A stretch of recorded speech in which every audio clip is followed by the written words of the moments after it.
तुम्हें याद है तुम्हारा दोस्त जो कहता था यार कितना सही होगा ना अगर $1 $1 के बराबर हो जाए।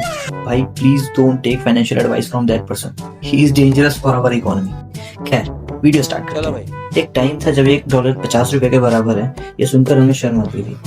आज $1 $90 के बराबर हो गए, पर हमें देखो अब तो हमें आदत पड़ चुकी है। देखो मैं तुम्हें व्हाट्सएप यूनिवर्सिटी से लेफ्टिस्ट या राइटिस्ट की डिग्री दिलाने नहीं आया हूँ, मैं तुम्हें वो बताने आया हूँ जो बाकी लोग शॉर्टकट में बताकर निकल जाते हैं। इसलिए वीडियो को पूरा देखना। कैसा लगेगा तुम्हें यह सुनकर कि करेंसी की वैल्यू कम होना हमेशा गलत नहीं होता।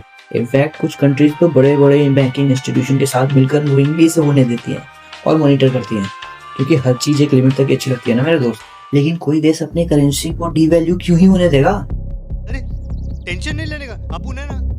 देखो इसे ऐसे समझते हैं, कंट्री ए जो मोस्टली एक्सपोर्ट करती है उनकी करेंसी अगर वीक होगी तो बाकी कंट्रीज को कंट्री ए का सामान सस्ता पड़ेगा, इसलिए बाकी कंट्रीज उनका सामान ज्यादा खरीदेंगी और कंट्री ए का फायदा हो जाएगा। वहीं अगर कंट्री ए मोस्टली इंपोर्ट करती है उस केस में उन्हें स्ट्रॉन्ग करेंसी चाहिए होगी जिससे कि बाकी कंट्रीज का सामान उन्हें सस्ता पड़े। लेकिन ये करेंसी की वैल्यू चेंज हुई कैसे, किसने करा ये? और हम रुपये को डॉलर जितना आगे बढ़ा क्यों नहीं पाए? देखो एक एक करके बताता हूँ। बहुत टाइम पहले हम कुछ भी खरीदने जाते थे तो हमें पैसे की जगह सामान ही देना पड़ता था, इसे कहते थे बार्टर सिस्टम। इसे एग्जांपल से समझाता हूँ। मुझे अगर 1 केजी चावल चाहिए तो मुझे भी कोई सामान ही देना पड़ेगा, ना कि पैसा। इस केस में काफी प्रॉब्लम्स आती थी, जैसे कि डबल कोइंसिडेंस ऑफ वांट्स, मतलब दो लोगों की वांट्स मैच करना। अगर मैं एक बकरा खरीदने गया, अरे अब्दुल तू, नहीं भाई मैं बस एग्जांपल दे रहा हूँ। मैंने 4 मुर्गे लिए और एक बकरा खरीदने गया और सामने वाले के पास बकरा तो है, उसे बेचना भी है, लेकिन उसे मुर्गे नहीं चाहिए, उसे तो जूते चाहिए, मतलब पहनने के लिए। ऐसे वांट्स मैच करना काफी मुश्किल होता था। सेकंड प्रॉब्लम थी स्टैंडर्डाइजेशन। कोई स्टैंडर्ड ही सेट नहीं था भाई। अरे बकरे के वैल्यू के बराबर कितने जूते आएंगे ये तो किसी ने बताया ही नहीं, और इतने permutations and combinations banana possible भी नहीं था। इसलिए जन्म होता है मॉनेटरी सिस्टम का। इसमें हम गुड्स और सर्विसेज के अगेंस्ट मनी को एक्सचेंज करते थे। मनी अलग अलग फॉर्म्स में हो सकता है, जैसे कि मेटेलिक मनी जो कि है gold coin, silver coins, plastic money जैसे कि credit card, debit cards, paper money जो हम मोस्टली यूज करते हैं और जिसकी कहानी सुनने तुम मेरे वीडियो तक आए हो। तो देखो ये मनी बहुत ही कंफ्यूजिंग चीज थी।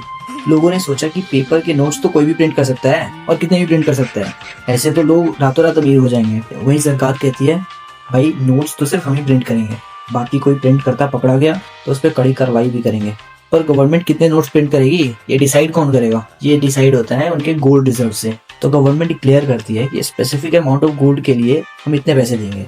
For example 1 ounce of gold के लिए हम $35 देंगे। तो जिस कंट्री के पास जितना ज्यादा गोल्ड रिजर्व होगा वो उतने अमाउंट के ही नोट्स प्रिंट कर सकते थे। ये वैल्यूज फिक्स्ड रहते थे, बट आज के डेट में हर सेकंड करेंसी की वैल्यू चेंज होती है। इसे कहते हैं फ्लोटिंग वैल्यू सिस्टम। आज करेंसी की वैल्यू में डिफरेंस मेनली 3 कारणों से आता है। पहला है इकोनॉमिक परफॉर्मेंस। अगर किसी कंट्री की इकोनॉमी स्ट्रांग होगी तो ज्यादा से ज्यादा इन्वेस्टर्स अट्रैक्ट होंगे और इन्वेस्ट करेंगे उस करेंसी में। इससे डिमांड बढ़ेगी और प्राइस भी बढ़ जाएगा। वहीं अगर इकोनॉमी ही वीक होगी तो लेस इन्वेस्टर्स मतलब लेस डिमांड, हेंस करेंसी की वैल्यू का डाउनफॉल आ जाएगा। सेकंड है interest rates. Higher interest gives higher profits, means more people will get attracted by the currency. और अब तो तुम समझ ही गए होगे, हायर डिमांड मतलब appreciation in value of currency. Third है इन्फ्लेशन। अगर एक कंट्री ज्यादा पैसे प्रिंट कर देती है तो उसकी पर यूनिट वैल्यू गिर जाती है। इमेजिन करो आरबीआई ने जितना करना चाहिए था, एक 100 रुपीज प्रिंट करने थे, बट उन्होंने प्रिंट कर दिया 1000 नोट्स, तो यहाँ नोट की वैल्यू ही गिर जाएगी।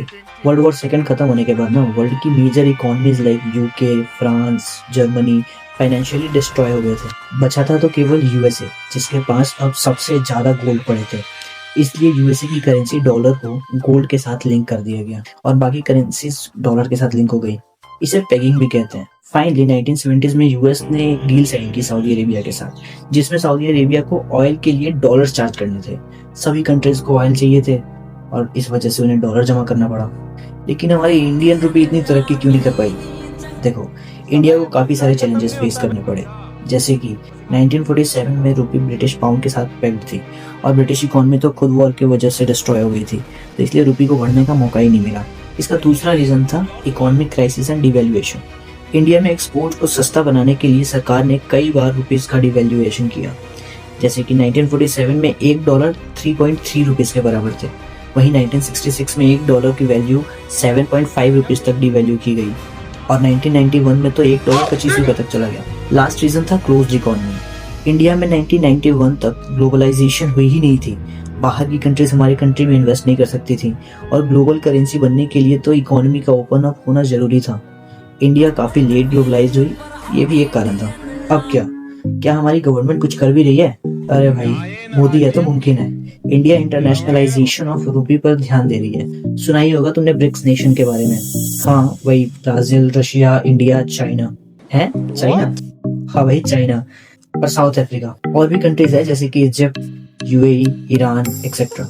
ये सब मिलकर डॉलर्स पर से डिपेंडेंसी कम करना चाहते हैं। सिंपल बोलूं तो ये कंट्रीज आपस में डॉलर्स के जगह लोकल करेंसी में ट्रेड करेंगी, जैसे रुपीज, युआन एक्सेट्रा। फाइनली मैं ये बोलना चाहूंगा कि डॉलर से डिपेंडेंसी कम करना इतना आसान भी नहीं। यूएसए को कई डिकेड्स लगे यहाँ पहुंचने के लिए, लेकिन अगर हमारा भारत भी लगा रहे तो हम जरूर सक्सेसफुल होंगे। वेल गाइस, कैसी लगी वीडियो? अगर अच्छी लगी हो तो लाइक करना, शेयर करना और कमेंट तो जरूर करना। Thank you, bye bye. मिलते हैं नेक्स्ट वीडियो में।